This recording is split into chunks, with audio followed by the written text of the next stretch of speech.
The Projection Booth podcast is sponsored by Scarecrow Video. Try out Scarecrow's rent by mail service.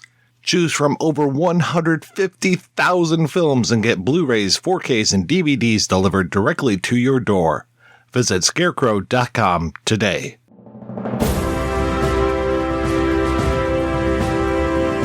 Hold your ears, folks.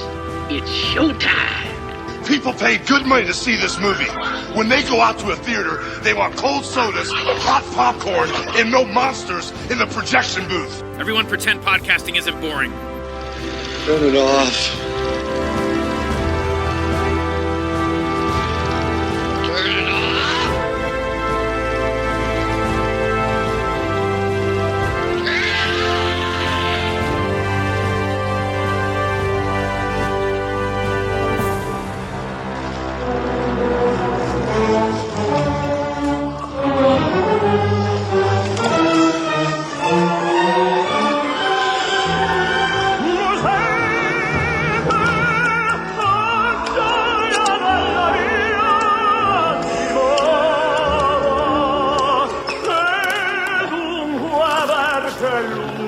off.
Welcome to the Projection Booth. I'm your host, Mike White. Joining me once again is Ms. Samm Deighan.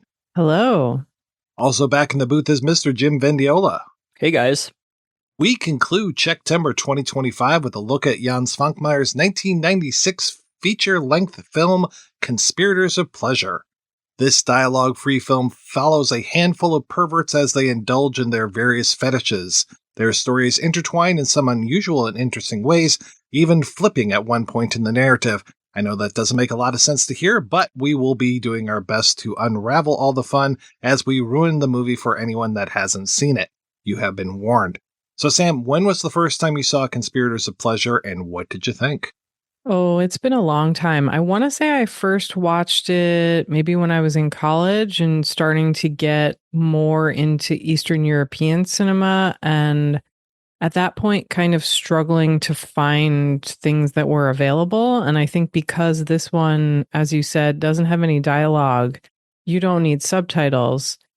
And I think this might be my favorite Švankmajer. I'm not totally sure, but he's one of those directors that I think I find more interesting to think about than to actually like sit down and watch his feature-length films, except for this one, which is delightful. And not a lot of stop motion in this one at all. Not a typical Švankmajer film. That's probably part of it too. And Jim, how about yourself? I actually watched it for the first time for this podcast, and so I am grateful that you invited me to guest spot on this one. It made sense, I guess, given our track record with what I normally rejoin you guys for, but really I have admittedly very little exposure to Jan Svankmajer. I mean, we're talking like the last time I probably saw anything of his was back in art school, and that was like, you know, his first feature, the Alice one, and maybe some of his shorts. But that was, you know, 25 years ago. You know, watching this for the first time for this specific episode was super delightful. Yeah, this was also a new one for me. This is one that I've owned on DVD for I don't know how many years, and watched it actually while I was donating platelets at the Red Cross, and I was just very glad that the nurses were leaving me alone, or the phlebotomists weren't really peeking over my shoulder. Though there's not a lot of objectionable stuff in this movie, and I would say probably the most shocking, quote unquote, is the stuff at the beginning with some of the very old drawings that are going on, and then the pornography that one of our main characters as well. I mean, there's 6 people in here. I guess I'm calling him our main character just because he's one of the first people that we see on screen. But I guess let's just call him the chicken head guy. I was going to say, can we call him Rooster Man? Sure, Rooster Man works as well. He's the person that we meet the first time. He's the person that is buying pornography, and we get to see some of those magazines that he's looking at. I mean, it's all pretty darn tame. It's just magazine spreads, and I do mean spreads. But yeah, nothing too objectionable. But yeah, I was glad that the phlebotomists were otherwise occupied with Red Cross duties, so they weren't checking out what I was looking at. I have seen some Svankmajer through the years. It's funny that you brought up Alice. I'm not sure if I've ever talked about this on the podcast before, but I had one date during college, and I took that date to see Alice. Oh, no. And we never had another date after I that. was going to say. That's how you knew it wasn't meant to be. So. It was not meant to be. No. Took a potential Philistine out to a movie. So I don't have Heidi in my life anymore, but I still have young Švankmajer, so I'm glad for that. That's right. But in Heidi's defense, a feature-length stop-motion film is a lot to ask from a regular person who's maybe just been exposed to mainstream cinema and animation and not his like weird crossover of the two. Yeah, and the talking skull with the fake eyes in it and stuff. It's pretty creepy. I mean, I think it's probably one of the most effective versions of Alice in Wonderland that I've ever seen. Yeah, no, I definitely kid. I ultimately enjoyed that, but it's kind of like a rough start if you don't know what you're getting into, for sure. Just to be plunked in the middle of that, not knowing. And I didn't know what was going on, but I found it delightful. And after I saw it, I was just like, ooh, I want to see more of this guy's stuff.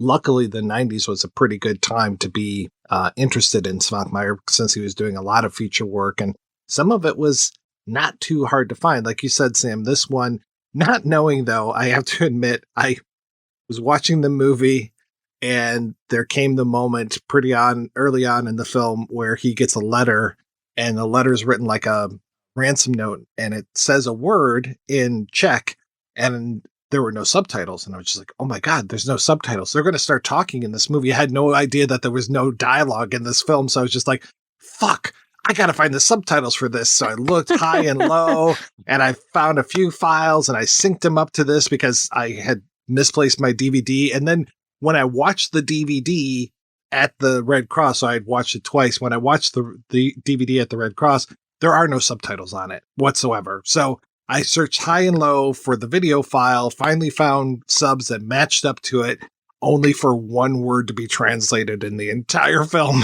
That happens in like the first 5 minutes, which is funny because I opened the one file and I was like, oh shit, this doesn't have subtitles. I opened the next one and saw the burned in, Sunday, and then gleaned like 15 minutes after that I was like, that's probably the only subtitle we're going to see. So. And it's funny, whenever we see other words, they're also just days of the week, but they're written in both English and Czech. So it's like literally just that letter. Ultimately, it doesn't seem to have any bearing on the plot whatsoever, other than we start on a Thursday and I guess we end on a Sunday. That's about it. I think it's the lady across from Chicken Man's apartment who sends him the letter saying, like, let's do this on Sunday. Is that what you're saying, Mike? That there's no real significance to like the timeline other than they wait like a few days before they have their little like weird date where they don't actually like physically meet up? Is there a weird like voodoo ritual fetish sequence? Yes. Yeah. This is not a sex film. It's more of a, I guess there is some masturbation that happens in here guided by a machine, but it's more just people seeking pleasure in other ways and definitely not seeking pleasure with each other. Even this whole thing of Chicken Man on one side of the hall and this woman on the other side of the hall. And yeah, they have this quasi relationship. They both have dolls of each other, but they don't They're so interact with creepy. each other. Oh my God. And especially when they start to stop motion animate those dolls and again with the false teeth and the eyes and everything. Oh, but yeah, no one is interacting. There's even I guess they're married, the TV presenter, and then I guess it's her husband who spends a lot of time. Who's the police officer? The cop, yeah. They seem very distant from each other, and there's so many scenes of her looking down at his shed where he's doing his stuff and then she's doing her stuff up in their room. They never connect, really. Like, I think you see them in bed together once, and that's about it. And you don't see any sort of affection between each other. Oh, and it's a fraught interaction in bed, right? You know, he doesn't. Yeah, she looks really frustrated. That feels like the most least delightful of the unions or potential unions or, pairings in the movie to me, because to me, he kind of like almost feels a little bit like a serial killer tinkering in his garage while his wife like sort of helplessly wonders like what he's up to, almost like a BTK mustache and all. But she discovers her carp friends. Oh, yes. No, I mean, I feel like eventually it ends on a delightful, almost sitcom, like, worthy little denouement where everyone, has their little moment to enjoy themselves. To connect. Yeah, exactly. Connection being in air quotes for those of you who cannot see me. Yeah, that's my favorite thing about it, though, that I don't think you could show this movie to like a 13-year-old. Even though there's nothing in it that's explicit, it's explicit without directly showing sex or nudity. I mean, I guess there are some implied orgasm scenes. Yeah, I mean, it's like, it is very chaste, and I think what is interesting about it, like, I agree with you that it's certainly not for minors, but I don't know. I feel like they do depict things like, definitely audio visually, but it's like the sort of like, it's almost up to us to feel how we're going to react based on our personal experience about it. Because I also like, I could see, I've read like other things like, Letterboxd like thinks it's like disgusting, or a lot of viewers. But it's just like, no, I thought it was delightful. I thought it was like such a celebratory depiction of basically these lovable freaks in a way that I feel like I aligned with, even though like it was obviously, I think, like, taken to an extreme where I'm sure like people do have these sort of paraphilic tendencies and even like crazier. But, as someone who I feel like, I feel like I relate to this, but given the depictions of this, it's still like, I feel like I'm pretty vanilla compared to, what a lot of these like folks are doing. And that's like really the fun part about it for me. So you're saying that you didn't carefully spend hours crafting a rooster head that you then made out of clay, glued pornography to, and covered in feathers for your honeymoon? You're saying you didn't do that? Only because prior to Mike hitting record, I told you we had to fly back home the very next day. So okay, fine. We had less than 24 hours. Hope y'all will forgive us. But with the technology today, you could have 3D printed yourself a rooster head. I have one arriving from an Etsy seller. So good thing it's not coming from Temu, because then the tariffs on that are just crazy these days. So. Exactly. It's no longer financially feasible. I did get my tetanus booster like 2 years ago though, so I feel like I'm okay with like, you know, the nail in the rolling pin play for another 8 years or so. Yeah, all of that is so wonderfully elaborate. Yeah, he is putting together such a well-defined group of fetish objects that he's just bringing all together. And yeah, to see like the lids that he's got and the rolling pins and all of these objects. And that's the thing that I find so fascinating is like when the chicken man, who I'm pretty sure the whole chicken thing is very well. I mean, chicken's obviously used in like black magic a lot. And there is this whole thing of the woman across the way who's cutting the chicken's neck and him capturing the blood. And the blood definitely plays into this whole thing too. But I want to say, like, the thanks in this movie are fantastic. They're so funny.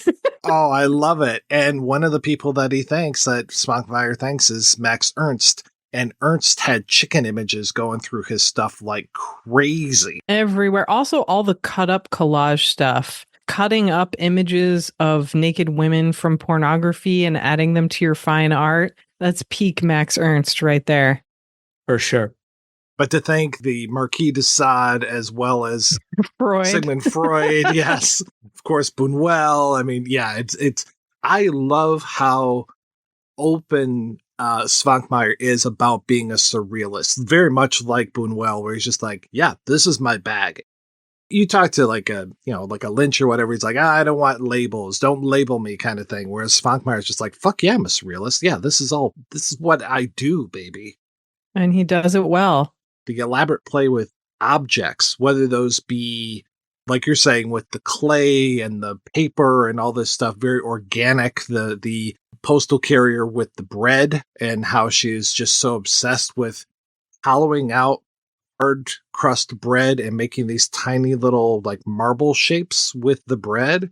You get that very organic stuff, and then you get the very inorganic. And I don't know if I could make a distinction between the men and the women in this. I guess I can. Wow, I got to think about the woman across the way if there's more organic there, because the TV presenter obviously really likes having her toes sucked by carp, right? Which is great. But I love that she keeps a metal basin under her bed with carp in it that her husband does not know is there. I love it. Yeah. Seriously. And I didn't know for the longest time, because when they show her, she's just petting those and then feeding the little dough balls to them and everything. So again, a connection between different characters and all that. Yeah, I didn't realize that she was basically prepping them to suck her toes. It's so interesting the way he shows people turning their fetishes into these art projects. And I think seeing that kind of crossover makes me think a lot about some of these more contemporary discussions about how radical pleasure can be. Like Bell Hooks writes a lot about this, like people talking about how it's not just erotic pleasure or sexual pleasure. It's really just anything tactile that you're taking pleasure in, whether it's a hobby or actually having sex. And here, I think he shows that so clearly, because it's like all these people are escaping from their boring lives by getting really into these projects that are also their fetishes. And not even like just their boring lives, but I think it's funny that the Letterboxd crowd, and I didn't go through every review, but a lot of them were grossed out by this. And I'm like, the grossest Which is thing, crazy. Absolutely. The grossest thing to me about this was just like some of the clutter in these spaces, and like this, just like, yeah, like sort of like the trash that lays around. And I'm just like, well, yeah, that's part of like them escaping from their world, right? That's like part of the mundane that is like also like kind of gross. And what a world they live in. Like every time we see the man who runs the magazine shop, the one who's building that remote control sex machine robot with the sex robot. With it's like Dr. Octavia's sex robot. It's just like 6 arms and a TV screen. Yeah, I want that franchise. Me too. And he's just obsessed with this news presenter, and every time she's on the news, it's bad news. It's the nightly news that we see these days and that we were seeing back in 96 in Czechoslovakia. Just one bad thing after another. There's not a lot of human interest stories going on this. It's mostly just bad news. That's the one area where I'm like, I would have liked to have had more subtitles just to see more of like what those news stories are. Like, yeah, I see like the Pope and some nuns and some of these things, but a lot of it is fire and bombings and just awful stuff. So yeah, no matter, they're trying to get away from some of that shit as well. I think like that's why they have the detritus all over the world that they have. They live in a shitty place. And I think this would make a really interesting double feature with something like Daisies, where they're also escaping the world through their fantasies, which also involves engaging in pleasure and a lot of tactile stuff, lots of food. And to see how some of those themes are updated, 30 years later? Yeah, close to 30 years, I would say, because that was 66 or 67? Yeah. And so, 30 years, almost exactly 30 years later. And also to see how he basically had to wait until after the fall of Czech communism to be able to make the kinds of films he wanted to. He was sort of, I don't know, I think for somebody in that particular environment, it must have been so frustrating to be young and have all these ideas and write all these scripts and be part of these art groups, but you're not allowed to make a feature film because nothing that you want to make is approved. So you just have to play the long game and wait 15 years. Well, yeah, in the meantime, he's helping out other filmmakers with, even, I can't remember which film we were watching where he had done the title cards. He and his wife did title cards for probably a Uri Hertz film. Or he's doing special effects for Aldrich Lipsky, like the inventions in Mysterious Castle in the Carpathians, or Visitors from Arcana Galaxy, the amazing monster sequence at the end. So it's like he was busy, but it still must have been frustrating to not be able to fully express yourself when you're someone who clearly is just overflowing with ideas and creativity. Yeah, this was based on a idea that he had, or a script he had back in, 1970, I think, and took parts of that to build this. And I talked with Peter Hames a little bit later about that, just to talk a little bit about how that earlier project changed into this, to have so many years where he's literally not allowed to make films inside of his own country. But he still managed to loyally stick to those Gothic and surrealism themes. Like if you just look at his list of shorts and scripts and then his features, it's like he returns to that 18th century, early 19th century Gothic material repeatedly, but does such amazing things with it. And I wish that I know he's still with us and made his last film was 6 or 7 years ago, but I wish he was a little bit younger so he could make us a sequel so we could find out what happens to the sex arm TV robot. I mean, if part of that guy's interest was, the actual like headlines and the tragedy, there's no shortage of that. So he may even be more aroused, because that was part of my question. Was it just like the news anchor? Or was it the tragedy itself? Was this like a, symphorophilia, like a... The Oneida Club finally coming out.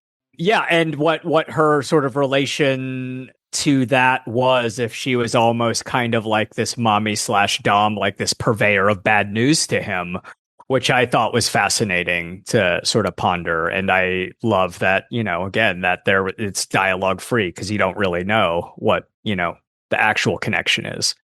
Well, it feels like he is not interested when the actual clips play, and he's only interested in her. And he's got that great joystick where he can zoom in on her and zoom in on her mouth, because he's there making love to the television at one point, and it goes away from her and it cuts to water, and then you see him spit the water out like it came from the television. There's another part where he basically takes a break at that point because it's like, well, she's not on TV. I'll wait until she's back on. yeah, when she's back on and he zooms in again on her lips, I mean, it is so Debbie Harry from Videodrome to me. And I'm like, is this a reference? Because I know Videodrome came first. Is this, or is it just that they're both playing in this with the same deck? I feel like they're playing with a pretty similar deck, just handling it in different ways. Because I think Cronenberg is also someone very interested in people exploring their fantasies and forbidden pleasures, and also really indebted to that kind of like gothic surrealism. He's just maybe more conventional than Svankmajer. For sure. At least at some point in his career, and at least these days. Well, I don't know. I haven't seen The Shrouds, and I haven't seen the last couple, but... Oh, The Shrouds is so good. Okay, I'll definitely have to check that out. But A Dangerous Method, a little bit more mainstream, and Butterfly, those kind of things, not playing so much with the fetishism that he was, but yeah, he gets back to it here and there, which is great. Well, and his last film is all about people's weird fetishes. So before The Shrouds. Oh, Crimes of the Future? Yeah. Other Crimes of the Future, I should say. How confusing. Yes, his recent Crimes of the Future. I think that would also actually be a really interesting double feature with Conspirators of Pleasure, because it's about this weird body modification fetish cult, basically. No, that's a good point. I would love that double feature. It doesn't come across the same way where it's like people engaging in, arts and crafts type of hobbies, but there is also a connection between like the experimental art world and these fetishes. So I do think there are a couple parallels. Like kind of a performance and a spectator component to it that is really fascinating. That would pair well with this. And is like just really interesting on its own.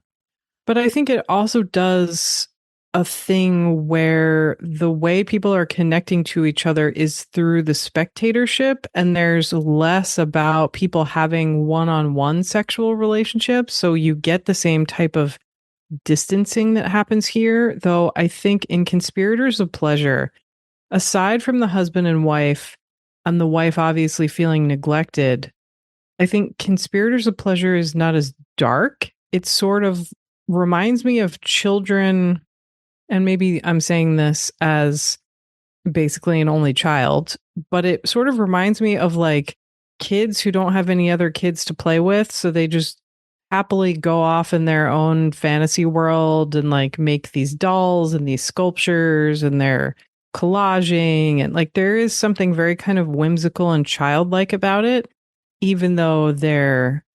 I mean, it goes back to just how I think like lovingly they're portrayed. It does feel very like there's an innocence to what they're doing, even though they are like so perverted. There was just like a wholesome component to it that I really just like, it just felt very affirming.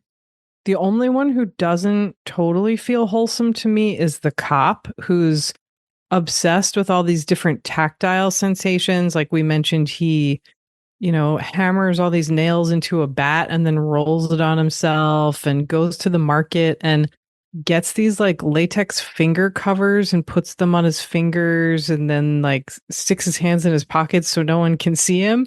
But at the very end of the movie, at this crime scene, he's holding a cat, and the way that he's stroking the cat is the same way that he interacts with all these objects. And it's like, okay, buddy, let's not graduate to other living things.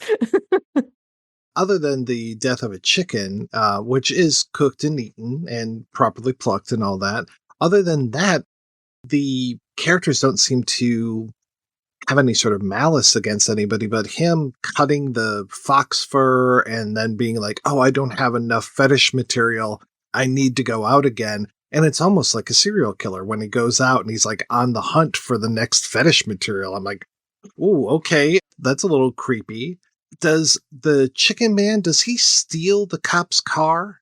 He steals a car. If it was the cop's car, that would be fun, but I didn't catch that. Yeah, I didn't clock that either. It just seemed like a car. I think he was just there was like almost like a little montage of him trying different door handles. So I feel like it was like his third or fourth attempt, or at least that we saw. I feel like it was a rando car. All right. I thought he just happened to steal the guy's car while he was on the hunt for the next fetish object. And then you mentioned the word private, and so much of this is so private, except I'm curious about the newscaster. And like you were saying, I'm curious as far as who all sees this, because the man with the sex robot, he seems to be able to control her image on the television with that very special remote control. But then you see the camera, you see her starting to basically orgasm. And at first I'm thinking, oh, it's because the man with the sex robot who is kissing her lips on television, that she can feel that through the TV somehow. But then you cut to the studio and you actually see the cameraman tilt his camera down, and I guess he's showing the entire world, or everyone that's in the viewing audience, that she has her feet in this basin. That's the only real public thing that I can really see in this movie as far as people not being in private, because the rest of the time, I mean, so much of this movie takes place, or they will have these giant wardrobes, and people are going into wardrobes like crazy, at least the chicken man and his neighbor. Yeah, it's like horny Narnia. Absolutely. Like horny pervert Narnia, which again, I would like to see a sequel to find out more about this wardrobe system. Yeah, we need that franchise. Oh, I had such a crush on the White Witch from Narnia, the animated version. Oh my God, she was so scary. She was so hot, though. Oh my gosh. Yeah, feed me some Turkish delight. I'm for it. Wrap you in some furs and feed you some Turkish delight. That's right. Mm-hmm. And I'd just take care of that Mr. Tumnus, get him the fuck out of here. Mr. Tumnus is kind of annoying. Yeah, no, I agree that the cop is the most nefarious, but he is still also like cartoonishly nefarious. So. Well, he's also a cop, so if somebody's going to be creepy and nefarious, it should be him. And they don't reveal that until the very end, though, correct? Yeah, because you see him, and this is where I think it gets especially interesting. So you have chicken-headed man and chicken slaughtering lady who lives across the hall. And they make these, seemingly without each other's knowledge, they make these like sex voodoo dolls of one another, these effigy dolls. And they both go on these separate adventures in the countryside where they're torturing and killing these effigy dolls. And then sort of like the magazine seller with the sex TV robot, it's like their actions in private reflect in the real world. And the chicken slaughtering lady actually dies because his fetish seems to be dressing up like a giant rooster, dancing around her doll ominously and throwing boulders at her until he finally crushes her skull with a boulder. It's like, what is this fetish? I'm crushing your head. I'm crushing your head. It's wild. I love it. I love it too. And it reminded me of, I think anytime anyone wears a bird head, I just think of stage fright. So I think the bird head is a very clear reference to surrealism in the 30s and 40s and 50s, because you see all these different, the bird heads in Max Ernst, you see it in Judex, you see it in Story of O, and the Leonore Feeney designed basically the masks that were used in the Story of O movie, but she's got a bunch of those kinds of paintings. And so I think he very consciously does have these nods to surrealist artists who influenced him. But my favorite part about this costume, it's like he's got this tall clay papier-mâché glued together chicken mask, but then and I now kind of want to do this for a Halloween costume one year. Yeah. Yes. His wings, instead of making chicken wings with the feathers and gluing feathers onto them, it's like he's cut an umbrella in half, so it looks like has bat wings. It's amazing. Oh, it's so good. It's fantastic. That image when he unveils and lifts up his arms like he's a vampire or something with those great wings under there. And that's one of the first times that we get real stop motion is him skating around, not lifting up his feet, but he's moving around her and moving everywhere. And then you get, those boulders that he just keeps throwing and seems to be scaring her each time. Like the voodoo doll, like you're saying, like has this shocked expression on its face. It's like, oh my gosh, you're going to kill me with this thing. And he doesn't he at one point he goes into a building and then he comes back out and he does it some more. Oh, yeah. And we see him through the window of the building, continuing to throw boulders indoors in this abandoned house. Or is it just the one boulder that like never breaks? It might just be the one boulder. Looks the same every time. And then we finally find out why he has saved the blood, and he has basically put it under her Sunday go to meeting hat. And when he throws that boulder down on top of her, that breaks the balloon with all of the blood. We get the blood with her actually 3 times, because we have the blood at the end, and we'll talk about the end scene later. The blood at the end, the blood from this, and then the first time he goes inside of her apartment, it's a rather unpleasant image of a cat chewing on what looks like a sanitary napkin. It's probably that same chicken's blood. It could be. And yeah, like to your point, Jim, with all the people on Letterboxd, like how gross this is. Her apartment's a mess. Her apartment is so messy. And he has to clear away some stuff to get to the sewing machine so he can make his bat wings. I mean, in a different era, this woman could have just gone on Craigslist and found herself a slave to come over and clean that apartment for her. That would be too vanilla. You would have to build an effigy of a person you would want to then clean up in stop motion, I suppose. Yeah, what you would need is the 6-arm TV robot man to build you a 6-arm house cleaning effigy slave that you could whip while he cleans the apartment. Rip his clothes with your whip and your mask on and everything. And I love how we see the mask in the closet, and that comes back with the cop when he's looking through things, and the way that he's touching the same sweater. And I'm like, yeah, he's going to be very interested in that sweater, isn't he? He's getting ideas, yeah. And we see her out buying candles, and again, it's very ritualistic. And I don't think that that's any sort of stretch as far as the ritual of the fetish. The whole thing of the cop rubbing the rolling pin with all the nails across him, or the pot lids with the soft things inside of them. But like every time, this is such a ritual. Like the food that the chicken man lays out in front of her that he has to then eat afterwards, eat that chicken. And her, the woman across the way, with candles in the chair. And then that mysteriously shows up back at his apartment later on. I mean, I can say this movie's not that surreal. It's completely surreal through and through this. But like the way that things will happen without following the movie logic, that comes up, I would say, in the last 10 minutes of the film? That repetition that feels so ritualistic is really intentional and a really important part of Svankmajer's work. A lot of surrealists were interested in occult rituals and mysticism and things like folk religion and paganism. And Švankmajer has talked about how puppets in particular, because like he grew up loving the puppet theater and it being a really big influence on his films and like his future art direction and things like that.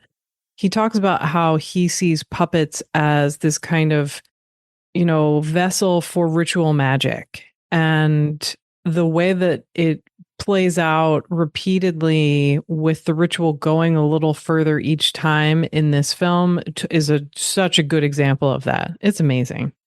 Well, fetishism is ritualistic, right? You have to say the right words. You have to have the right images. You have to hear the right music. And gosh, we should talk about the music cues, especially when it comes to the cop and that, I guess it's Mario Lanza, according to the credits, this just little clip of opera. Opera, yeah. I think it's La Boheme.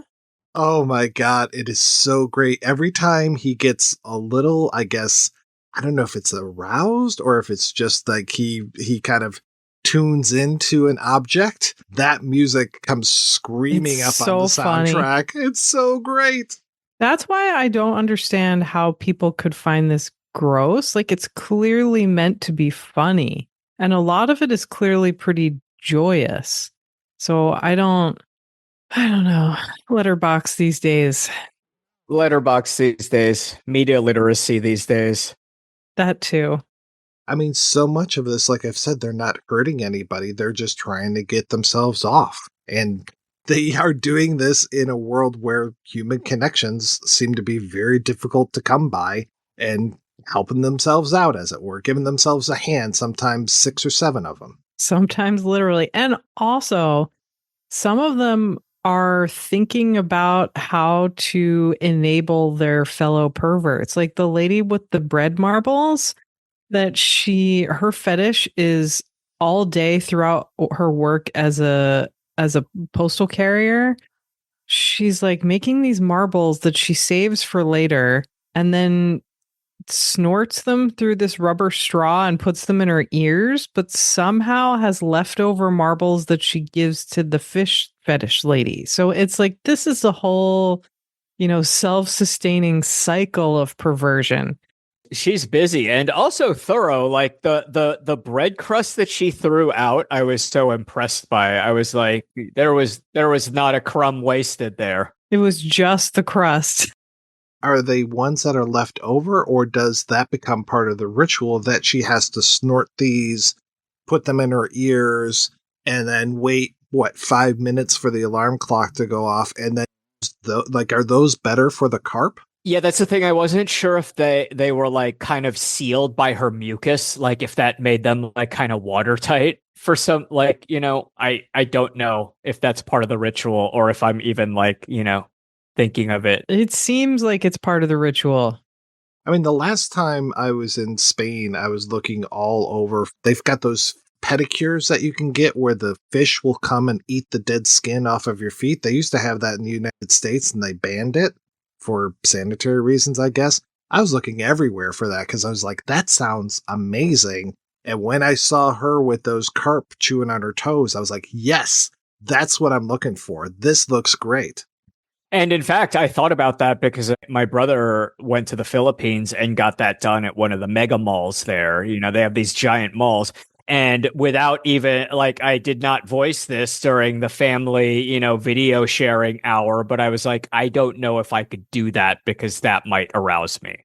So, yeah, I don't know. I thought it was called shrimping, not carping. The only way to know for sure is to give it a try. I am allergic to shrimp, so it might have to just be the little guppies. Someone listening to this episode is forming a brand new fetish right now as we speak. I hope so. We were just talking about carp for the first episode of Czechtember this year. The whole thing with the ritual of carp for Christmas, where you go out and buy carp and then you put it in the bathtub and let it cycle through the water and everything. And then you remember from the cremator how that's like the big Christmas meal that Copperkingle brings home, right? And so when I see the carp in here and she's bringing home the carp, I was like, oh, is it Christmas time? It is for her. It's Christmas morning every morning. It's the gift you give yourself. It's like, what does Dale Cooper say? Give yourself a present once a day, every day. That's right. Also, ritual, you were talking about that as far as the surrealists. I mean, that the woman across the way, who I always think of the landlady. I don't know why. I guess whenever I see somebody giving like stern looks across the hallway, I think it's a landlady. She has landlady vibes. She reminds me of the landlady in The Tenant. She seems to be having her ritual inside of what looks like a former church. I mean, it is completely burned out and everything, but to have the candles and the chair and the bucket, and then, of course, the wardrobe. And she goes in the wardrobe, comes out after a costume change. Oh, I love that her and him, the chicken man, seem to have that connection so much with that wardrobe and them going in and out of these different wardrobes, and that she has one set in this place for her ritual. And he goes all the way out in the country and does his thing. And again, is it an abandoned church that he goes into? I'm not sure, but it feels very similar, like these kind of burnt out husks of buildings. I love the stuff with the wardrobe and the fact that the magical realist element increases throughout the film. Like, we don't start there. I think the first time you see the wardrobe is when the chicken-headed guy goes to the porn store or the magazine store, buys his porn magazine, and he goes home, gets himself all worked up, and then instead of just masturbating in the privacy of his own home, he climbs into the wardrobe. And I think that's the assumption that that's what he's doing in there, because the mail lady rings his doorbell and he comes out with like his clothing askew and He's all sweaty. Yeah, he's all sweaty and his like shirt is untucked from his pants. And when she hands him the letter, she looks at him like, I know what you were just doing. She has the most knowing glances. Yes, for sure. She does. It's almost like she has a sense for who else is a pervert. They have like these really fun glances, that they exchange throughout. And it's funny because, again, like the cop glances are always like a little more nefarious. And granted, newsstand guy is a little more pervy, but I think that's just kind of like what he looks like. But I feel like other than the detective, the glances are pretty like co-conspiratorial. I guess it is called Conspirators of Pleasure. The way that the mail lady brings several of these fetishes together, she seems to be the deliverer of, she's the deliverer of the Sunday message, and she's the deliverer of the bread balls to the news announcer for her carp. I mean, yeah, it's she's tying them together. It's so great the way that it's kind of like perverted slacker. Well, and it doesn't even feel like a contrivance, right? Because I always feel like best freaks or even like similar enough freaks always kind of gravitate towards one another anyway. We always end up finding each other somehow. I talked about how the woman across the way has a bucket. She drowns the man or his effigy in that bucket. So it's like both of their rituals end in murder. The way that he murders her with the stone, she drowns him. His is much less violent, I guess, because there's no blood involved with that. She doesn't have any sort of lease afterwards. And then her wardrobe is fully full. When she opens up that wardrobe inside of her ritual place, there are all those clothes and she has to put them apart before she can get inside. I'm just like, all right, that's interesting. That's you have all of that there. And I was just rewatching the scene with the man and the chicken man and his fetish doll. That doll seems to move inside the building and outside the building and then down the railroad tracks. It's moving without him ever being shown moving it. The way that starts to really ramp up in the second half of the film, I love, because maybe I'm reading too much into this or making assumptions, but it sort of seems like when he kills her effigy, she actually dies, and that's why the police are there investigating. And then he goes across the hall, and it seems like he's preparing to also be killed. Yeah, because that chair and the bucket are there then. Yeah, he's going into fetish murder Narnia. At the very end of the film, 7 minutes from the end of this, we've had the two murders. I don't remember. I think this is after we've seen the newscaster on air with the fish, possibly. I have to double check that. But he goes in, the chicken man goes in back into the magazine shop.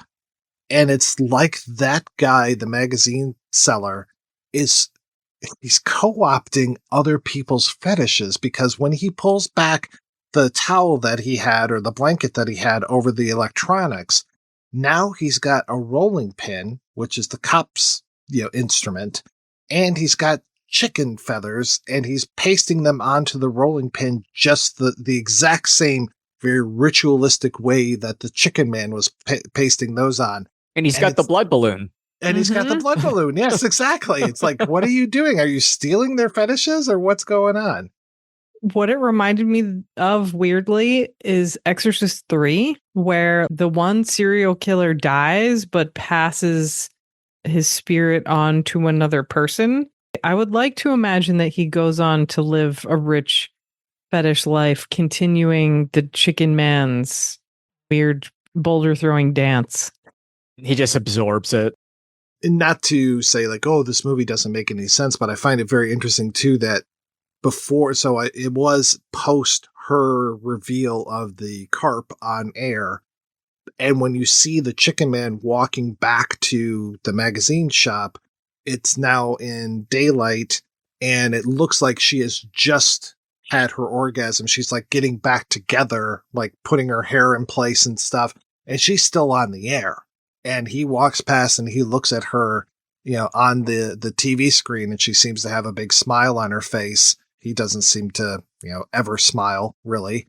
And I think that's also, we get to see the postal person looking at fish now in a window, like, maybe I should try it. It's wonderful. I love it. Yeah, and she gives that little, like you were saying, that little knowing look at the chicken man, just like, I know what you're up to. You're about to go buy some more pornography. Well, the chicken man, doesn't he buy like a book on circuitry? He buys the electronics book. So yeah, it's like they flip places now. And it's so exactly the same as far as at the beginning, he's buying pornography. The proprietor looks at him, gives this kind of like creepy smile. And that freaks the chicken man out, and he just basically throws the money on the counter and then walks out. And the guy's like, oh, your change kind of thing, like holds up a coin. The exact same happens without pornography, but with the circuitry magazines now. It's like he's ashamed of buying this electronics magazine. Well, he knows what he's going to do with it. He knows exactly. And I love that instead of having a cash register or even like a real cash box, the guy is keeping his money in an empty Marlboro cigarette carton.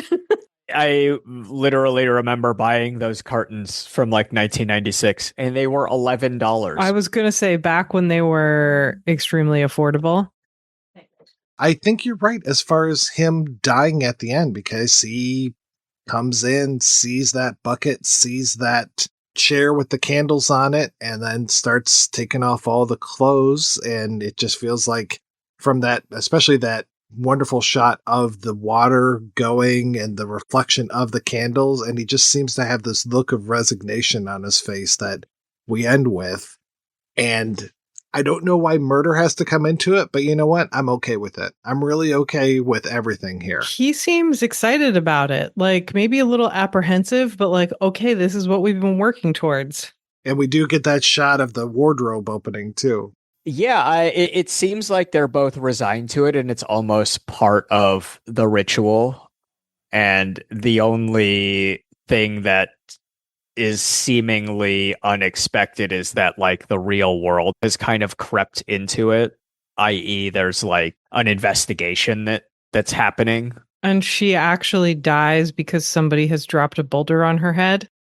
I don't know that the cops are going to be able to solve that one. So I would really love to see that version of the movie where it's like framed as a detective story. Like, how did this weird fetish enthusiast with a creepy closet managed to get killed by a boulder smashing on her head inside her apartment building? It would kind of be the best erotic thriller. Wasn't that already made with Madonna and Willem Dafoe, Body of Evidence? I mean, I've seen it. I couldn't tell you what the plot is. I just remember Joe Mantegna going, is it true you were a dominatrix? This is one of those movies that is crazy in HD because they don't know that, like, they probably didn't know that like Willem Dafoe's like erect penis is visible in HD. That's amazing. It's as insane as Lars von Trier, like, hints that it is. Have you done Body of Evidence on this show? No, sometime I might be tempted to do that though. It is an absurd movie. Completely absurd, yes. And so kink shaming. And that's the thing that I like about this is even though all of these characters are into these absolutely bizarro fetishes, I feel like there's not a lot of judgment here. No, it's a celebration. Absolutely. Yeah. I guess this is available on Blu-ray in maybe Czechoslovakia. That seems to be the only thing I've been able to find is one version that is terribly overpriced. But everywhere else, it seems like it's just plain old DVD, and it's been a long time since I think anybody's released this. And this came out, like I said, Kino Lorber, well, Kino on video. That was the version I watched, and it had special features, chapter stops, and it had a bonus film of Food, his short film Food, which, if you're not a vegetarian, you might be one after you watch Food. Which I think is a pretty common thing with a lot of the surrealists. Marco Ferrari and Buñuel, they always have these excessive eating sequences, or frequently have them. Back to Daisies. Daisies and Food, and wasn't that why it was banned, was the shameful waste of food that was going on? The decadence. So. The decadent eating that was happening. And I forgot that we had talked about Max Ernst on the show before. He was actually the leader of the bandits in L'Âge d'Or, the beginning segment of L'Âge d'Or. Yeah, they were good friends, I believe. Then he was also in Dreams That Money Can Buy, which I still shamefully have not watched. I haven't seen it either. I think I actually own it on VHS on the shelf over my right shoulder, so maybe eventually I'll finally check it out. I definitely have DVDs that I've now owned for 20 years and still haven't watched, but like one day. Well, it's like all the books, right? Uh-huh. Someday I'll read all these books. Someday I'll watch all these movies. The struggle is real. The show just gives me an excuse to have to watch those. All right, we're going to take a break, and we'll be back with an interview with Peter Hames, the editor of Dark Alchemy, the films of Jan Svankmajer, right after these brief messages. Looking for something superior to streaming? A place with more than 5 times the selection available on all the streaming services combined? Select from an unparalleled collection of over 150,000 films and get Blu-rays, 4Ks, and DVDs delivered directly to your door. Get in on it now at scarecrow.com and rediscover the wonders of physical media. I'm really excited to talk about Švankmajer with you because I know that's one of your many areas of study. I was thinking about how long I've been dealing with Švankmajer, and it's about 40 years now. Wow. Mind you, it's 50 years since my engagement with Czech cinema, so it's not surprising. Do you remember what was the first Švankmajer film you saw? I think it was Jabberwocky. To give it the full title, Jabberwocky or Straw Hubert's Clothes. And I think that was at a time when I knew nothing about Švankmajer. It came through as an animated movie. I think it was released in the US as well as the UK at the time. So I was impressed by that, but I knew nothing about Švankmajer. And of course, it was probably mid-80s or early 80s. I've probably got that record somewhere. When he won the award at Annecy for Dimensions of Dialogue, I think that was the big breakthrough. And that was followed up by British TV in the Channel 4 Quay Brothers production, The Cabinet of Jan Svankmajer. And I think that triggered everything, really, from, not just from my point of view, but from everyone else's point of view as well. When you look at his works, do you divide them into certain periods or themes? I don't divide them at all, but I think they do fall into certain categories. It's, before Alice and after Alice is the main category. Short films and feature films is the other category. I think they fall into those categories without me dividing them. What themes do you see in his films as far as what topics he's dealing with, or is it just what is happening at the moment, or does he seem to have certain predilections? Well, it's not certainly what's happening at the moment, though, of course, he would say at any stage that he is living in a contemporary society at all points and that he inevitably will be responding to that. Obviously, there are surrealist applications in his work, and clearly even Jabberwocky, which is partly based on the surrealist poet Peter Nesval. And then you have the Pit, the Pendulum, and Hope, and the Fall of the House of Usher, Edgar Allan Poe, say the influence of the Marquis de Sade, etc., etc., etc. I think you could say that there is a surrealist background to his work, but I don't think he would ever claim to be adapting their work. I think he's much more concerned with releasing his own imagination, I would say. At one stage that he said, I don't work with intentions. In other words, he doesn't he does pre-plan his work clearly, but he's not pre-planning it to achieve a desired result. He's planning it to give expression to his imagination, basically. I imagine you've had opportunity to actually speak with him. Yes, several times actually, but obviously when I was preparing the book on him, I met him 2 or 3 times. One for the first edition, I met him a couple of times in his house in Prague, and for the second edition, I met him in his mansion in Horny Sankoff, which is an amazing place, full of his. For instance, you go into the barn and you find the marionettes from Faust staring you in the face. Virtually walk into the theatre. The ceramic sculptures and objects and part of his collection everywhere. So that's an amazing experience, yeah. I met him on those occasions. The questions I asked him when I was writing my book were all submitted in writing at his request anyway, and he gave very careful consideration to. He was very concerned about being misrepresented. He frequently is misrepresented, of course. So he was very careful about those questions. I subsequently did an interview with him in London at the Animation Festival. Obviously, I've run into him at some of his exhibitions. I think it's quite important to recognize that he doesn't only work in film. He works in virtually all media, and has even written two novels, and works in clearly graphic media, ceramics, sculpture, particularly touch sculpture. You name it. I can't think of anything. Hardly anything that he doesn't do. And this is an aspect of his work which is largely disregarded because people say, oh, Jan Svankmajer makes animated films.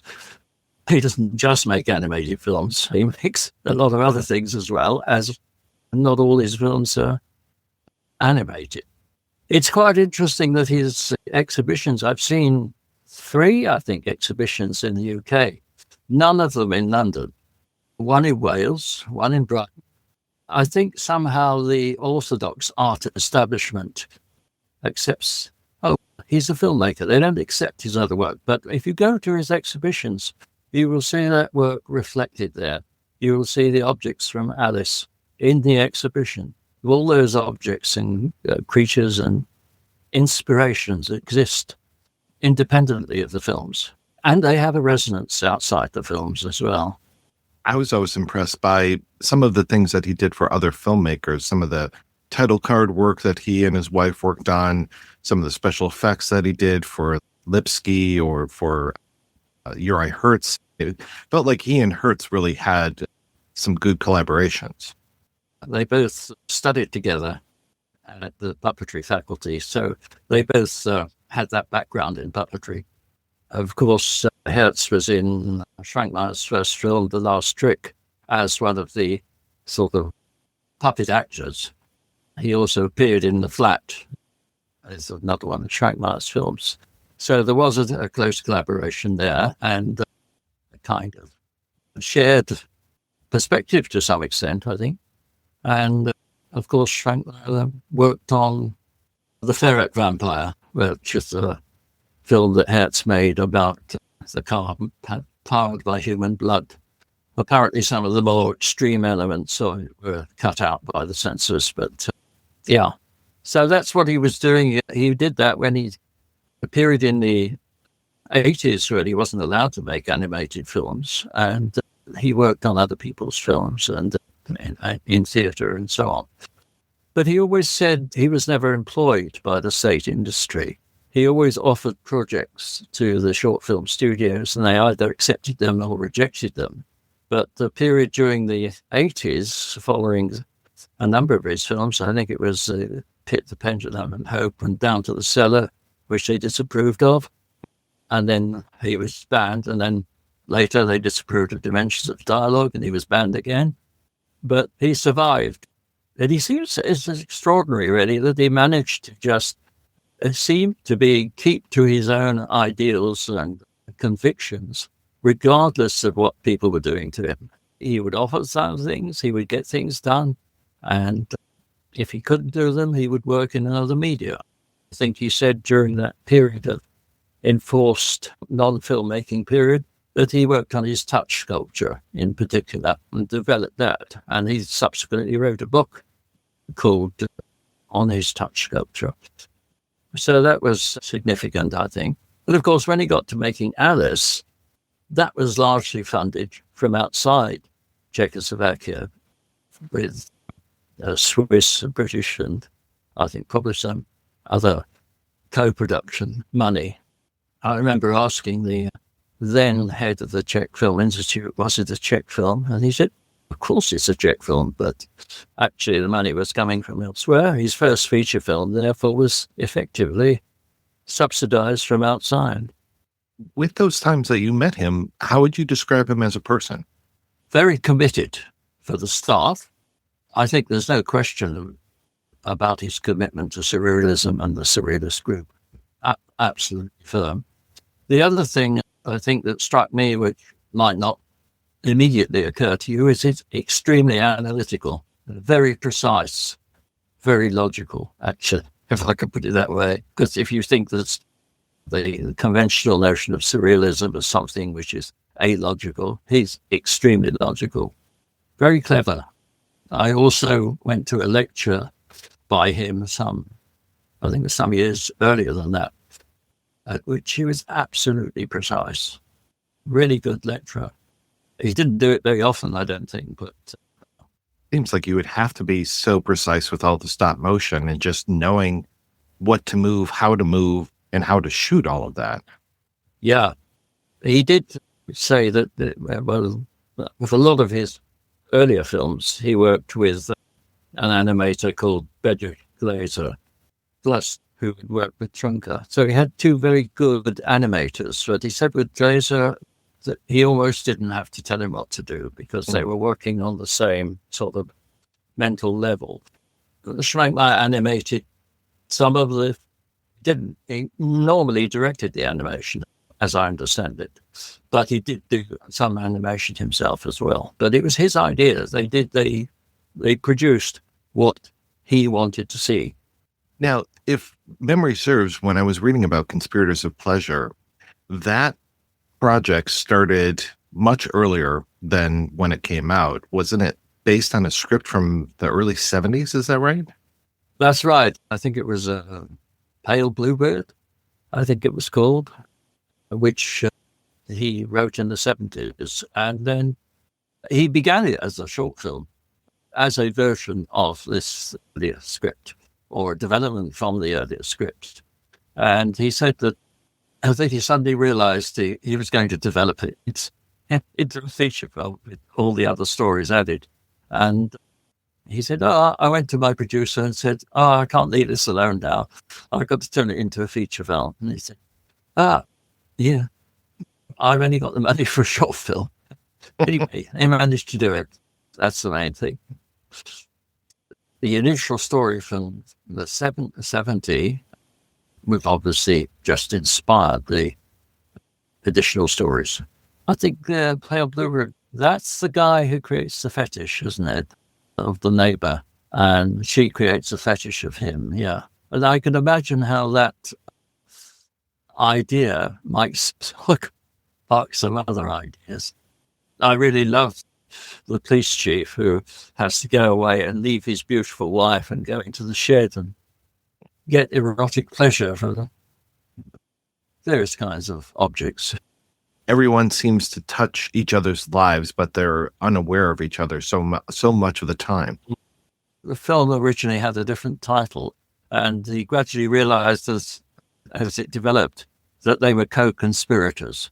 And one of the things I like, this is a personal recollection now, when I first saw the film, it was at an afternoon screening in London. I think it was actually the first screening. For some reason, it was in the afternoon.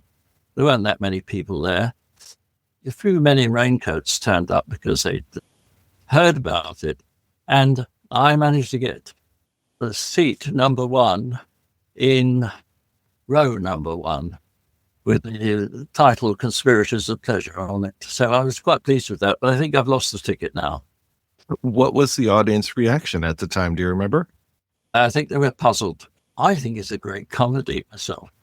It's the humor in it that appeals to me, I have to say. And sometimes there's a humor which is not readily apparent, but nonetheless, I find it actually enjoyable, but maybe I shouldn't. But and then I was conspirator number 1, so there you are. There you go. But, yeah. So as a non-Czech person, I'm so curious about certain things in the movie, especially the television presenter, who I understand was a real TV presenter. Yes, I believe so. Yeah. Yes, her name comes from Anna Wetlinska, Yes. which is more like a Polish name. So I don't know. Yeah. And it's the interesting thing is how many sort of star actors, personalities, are ready to appear in Svankmajer's films. Almost regardless, they just seem to trust in his vision, if I can call it that. But he did say what was interesting about one of the things he said about actors is that, because I once asked him how he managed to get so many star key actors into his films, and he says, well, I don't select them on that basis. I select them on their eyes and their mouths. I then treat them like puppets, or he views them as puppets. It's the expression in the eyes and the mouth that seem to attract him to his lead actors. And he got a lot to perform for him. None better than Petr Čepek in Faust, of course, which is one of the brilliant film. Watching Conspirators for the first time a few years ago, I was just surprised about the dialogue and the lack thereof. I just thought it was so well told that you didn't need any words at all throughout this entire film. One of the films that, for some reason, when I was just thinking about this interview that came into my mind, was an early film called The Garden, which was he described as his first surrealist film. Black and white, entirely acted, and extremely weird. That certainly should be seen. It has some similarities with a later New Wave film called The Party and the Guests. And all those early films really incredible. Most of them, he was still relatively unknown at the time, certainly internationally. Do you know what he is still working on? Because the last film of his, I think, was just 3 years ago, which is fairly recent. Yeah, Contraptions was the last one, which is 22, I think, yeah. As far as I know, there's 2 versions of that. There's the short version, which is the one we've seen, and a longer version, which is a complete, I think, record of his collection of curiosities and ethnographic artifacts and so on. The last I heard, which was not recent at all, is that he was going to release the complete version of that, possibly together with the documentary which his colleagues made called The Alchemical Furnace, which is a very good documentary on absolutely precise kind of analysis of his work. It's the best thing I've seen about it. Directed by Jan Vendiola, who worked with the Surrealist group. He worked on feature films as well, but he worked on some of Švankmajer's later features. It really goes into the Surrealist background in a way that nothing else has done. Is it difficult studying and writing about a Surrealist filmmaker? Is it? Yes. Curiously enough, I never intended to write anything about Švankmajer. What happened was I was at a film school in Czechoslovakia, in Písek, actually. And the then director of the Czech Film Institute, a man called Jaroslav Bocek, who wrote a book on Jerzy Trunka, among other things. But he said, could I find a British publisher for a book they were preparing on Švankmajer? So I went round loads, well, all like the British publishers, and they all said no, they weren't interested. And then a few years back after that, a small British publisher said, how would you like to do a book on Švankmajer? I was never going to do a book on Švankmajer, but if I'm going to do one, I want it to be a kind of collective text. And I felt it was really important to get the view from the inside.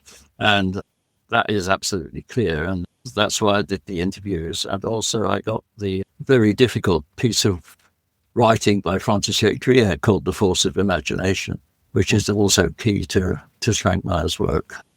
That was a substantial part of investigating Švankmajer. And then, of course, there was also the background with the Quay brothers, Keith Griffiths' film, Cabinet of Jan Svankmajer. So I managed to recruit Roger Cardinal, who'd been one of the contributors to that, to write one of the articles. And so gradually it coalesced. But yes, it's certainly it's not something you would think to yourself, that's going to be an easy job. But it came together of its own accord. I'm sure surrealism has an explanation for that. And how about yourself? What are you working on these days? I'm technically retired, but I've been working on a number of Blu-rays. Now, this year, I've done some work on Jerzy Barta's short films. That was a commentary. I've done an essay on Uri Hertz's film Oil Lamps, which is one of my favorites from years ago. So I'm writing some stuff on Czech and Slovak animation for an upcoming book. That's about it. Animation it's really surprising that animation has managed to survive the market, and it seems to be coming back quite strongly, even with feature films. Yeah. I hope we can talk again sometime. It's always a pleasure. Thanks very much. All right, we are back and we were talking about Conspirators of Pleasure. And yeah, my notes for the second part are there any films that are like this? And we might have mentioned a couple, but I can't think of too many other films that are like this in any way. I mean, I mentioned Slacker. There's other fetishy type films. I mean, not like this. There are like films where like certain elements of this movie kind of remind me of like Delicatessen. It kind of like feels like that a little bit. And also like not really in subject matter at all, but kind of maybe the deadpanness, or maybe it is just like, you know, the European sensibility of it. But like, I think about like Roy Andersson's You the Living. If I remember correctly, is largely dialogue free, and that's like a vignette based movie. But again, it's the kind of thing where people will just be like, you know, freaks in this vignette, and it's like handled so lovingly, and people will kind of like die in cartoonish ways. And it's sort of I think he is Swedish though, but it's a similar sort of like I feel like setup and delivery to this. But yeah, not quite the same. It just kind of like made me remember it, made me think of like how I want to watch that. Same with Delicatessen, but in terms of movies that this feels like very similar to, no, I'm kind of at a loss. Other than the things I've already mentioned as having some things in common, like Daisies and a little bit of Cronenberg, the thing that it made me think of, and this is purely coincidence because it's what I was watching, I was rewatching Jean Rollon's Requiem for a Vampire because, you know, we're in fall now. I forgot how little dialogue that film has and how much it feels like just really indebted to silent film serials in a similar way that Conspirators of Pleasure does.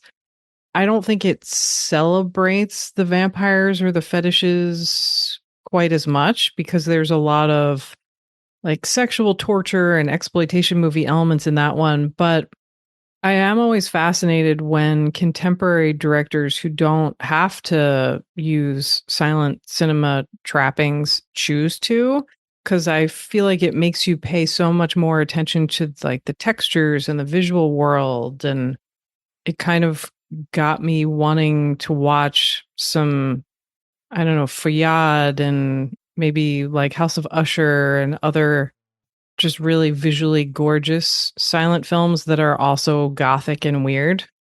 Well, there was that movie, Them Rock, I think it was called, that's completely silent. And it's ironic, I was just talking with a friend about I Woke Up Early the Day I Died.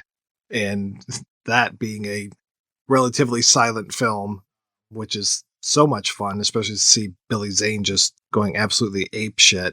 I know that the guy that played the newspaper vendor was in one called America with a K, which was a adaptation of Kafka's novel. And I think it's very inspired by Carol Zeman, so kind of more of that. Yeah, I've been wanting to see that, but I haven't yet. And ironically, he was also in a movie from 2007 called The Catfish Summer. So I'm not sure if there's any Carp's Catfish crossovers in that one. The Carping Summer. Sounds like a summer I want to be in. I've really never seen anything quite like this before, and it is so interesting to me that this is so live action. I really thought that this was going to be so much stop motion, but then you go back even to that earliest of the Švankmajer films, the one with the two guys with the big puppet heads on, and I think Uri Hertz played one of those puppet creatures. And the way that's pretty much, I know there's a little bit of stop motion in there, but there's so much just human actors doing their thing. And it almost reminded me of Mummenschanz, the way that these guys are interacting. Wow, I haven't thought about Mummenschanz in a long time. I'm glad I could bring that back for you. Thanks. If only I had like clay on my face and I just started making myself look sad, and then I'll be happy now. Those guys used to kind of freak me out a little bit, like when they showed up on the Muppet Show and stuff, and the one guy who would like grab his ankles and hop around. Yeah, dolls as a kid, dolls, clowns, puppets, all kind of freaked me out. Yeah, they still do it for me. I think that's part of why I like Conspirators of Pleasure so much, is because those effigy dolls are fucking creepy, especially when they come to life. I'm going to go ahead and admit this to the internet that my mom gifted us some dolls from a deceased family member for my toddler. No, I was going to say, you have a child in the house. well, one of them was so terrifying that we had to we donated it. You should have burned it. we passed the curse on to someone else. Clearly, someone's having a fucking bad time because we couldn't have that juju in our house. But yeah, no, keep that away from your kid. FYI, if you hear it and you own the doll, I'm sorry, and you should burn it. All right, let's go ahead and take another break, and we're going to play a preview for next week's show right after these brief messages. 1923, A Yellowstone Origin Story, introduces a new generation of the Dutton family as they explore the early 20th century, when pandemics, historic drought, the end of Prohibition, and the Great Depression all plague the Mountain West and the Duttons who call it home. The series stars Helen Mirren and Harrison Ford. This release features all 8 episodes of the season, plus over 2 hours of special features. Own it now on DVD and Blu-ray. A mysterious phone call. I, knife, raven, doll, coffin. A terrible dream. It seems I was in a graveyard. And then, I can't remember everything. A psychic investigator. Mrs. Stanton, the unknown has frightened people since the beginning of time. The only cure is understanding. Oh, Doctor, I'm trying to understand. Can't you see that? I really am trying to understand. A family secret. Someone was playing ESP games with Paul the night of his death. I don't play games with married men, Luke. Stephanie Powers stars in Sweet, Sweet Rachel. I know what you're trying to do, Lillian. It won't work. Won't it? That's right, we'll be back next week with a look at the made-for-TV film Sweet Sweet Rachel as we kick off Shocktober 2025. Until then, I want to thank my co-hosts Sam and Jim. So, Jim, what's happening with you, sir? So I have a feature film that is half financed that we're hoping to pull over the financing finish line and hopefully, do when it's not in the dead of winter and shoot it in Chicago. But, if we do shoot it in Chicago in the dead of winter, it's kind of instant production value because everything looks so drab and you don't actually have to dress the streets of Chicago like that. But it is it's an adaptation of a queer body horror novel called Waif, and we're really excited about it. And so, I think the last time we spoke, I had $0 in place, and now I have, half the money. So we'll see. Maybe next time we record, it'll be out and away. So. Well, the next time we record is pretty soon. We're going to be talking about Door in December for Dirty December. Oh, I forgot about that. I love Door. I forgot about that too. So yeah, fingers crossed that I have the rest of my monies by the time we speak. It'll be a Christmas miracle. Like the carp. You can celebrate by carping. I was going to say, you're like, why are you so silent, Jim? And it's like, well, it's because the Zoom frame cuts off my bottom half and I may have my feet in, a tub full of carp. Yeah, a tub full of carp. What? I don't hear Jim talking. I just hear splashing. Well, you need to zoom into my face with your joystick is what needs to happen. You go. So. Yeah. And Sam, how is the busiest woman in New York City? Tired. Other than that, pretty good. I guess the things I should probably shout out. So my solo podcast, which is called Eros Plus Massacre, I just did an episode on the first 10 years of Kiyoshi Kurosawa's horror movies and thrillers that I had the best time doing. I started another podcast called Perverse Permission, and we are doing a very long-running Wong Jing series. If you like Hong Kong cinema and want to learn more about it in the 80s and 90s specifically. Every time I come on, I'm really bad at remembering what Blu-rays I've worked on that are announced. The one that I'm looking forward to is this whole Oshima box that's coming out. Oh, yes. Radiance are doing this really incredible 9-film Nagisa Oshima set. I was super honored to do a commentary for Death by Hanging. This has been a very Death by Hanging year for me because I got to screen it on 35mm in Cleveland in the winter, which was, the bucket list moment. I think the other thing I would want to shout out on kind of a similar note. So Third Window are putting out this Kaizo Hayashi trilogy set of the Maikuhama films. If you've seen or heard of The Most Terrible Time in My Life, they are amazing, come with the highest recommendation. I love them. I got to do a commentary for The Trap, which is the very strange gothic third entry in the series. So I feel like that's enough shout outs for one episode. Well, thanks, folks, for being on the show. Thanks to everybody for listening. Want to support physical media and get great movies by mail? Head over to scarecrow.com and try Scarecrow Video's incredible rent-by-mail service. The largest publicly accessible collection in the world. You'll find films there entirely unavailable elsewhere. Get what you want, when you want it, without the scrolling. And yes, Conspirators of Pleasure is available. If you want to hear more of me shooting off my mouth, check out some of the other shows that I work on. They are all available at weirdingwaymedia.com. Thanks especially to our Patreon community. If you want to join the community, visit patreon.com/projection booth. I highly recommend joining Sam's Patreon as well. What is your Patreon, Sam? Oh, thank you. You can find it at patreon.com/my name. So Samm Deighan. Every donation we get, that's me and Sam, helps the projection booth take over the world.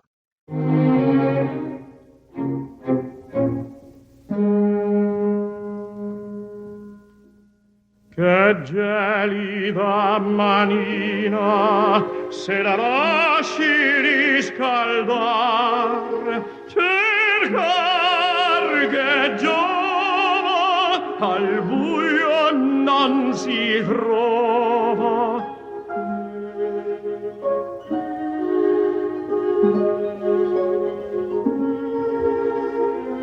Ma per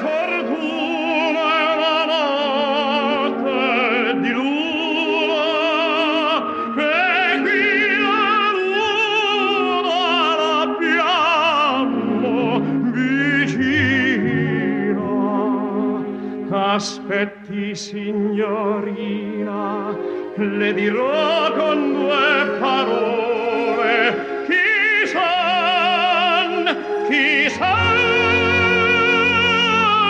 e che voce come vivo. Vuole chi son? Chi son? Sono un poeta, che cosa faccio? Scrivo e come vivo. Vivo.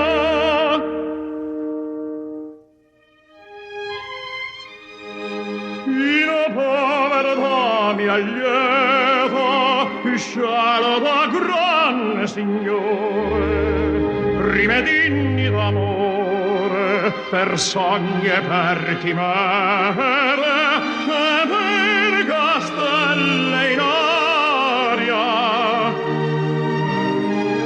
L'anima mia l'aria,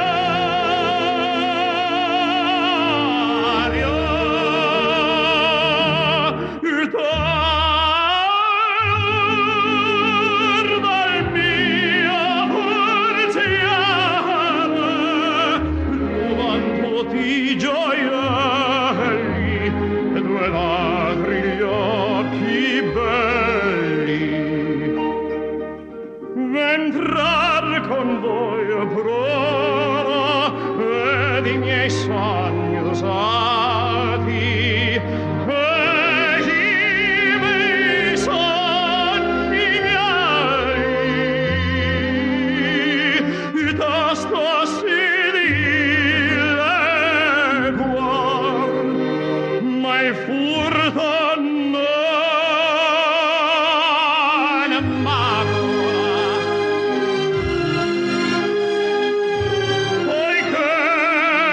Poiché va preso in stanza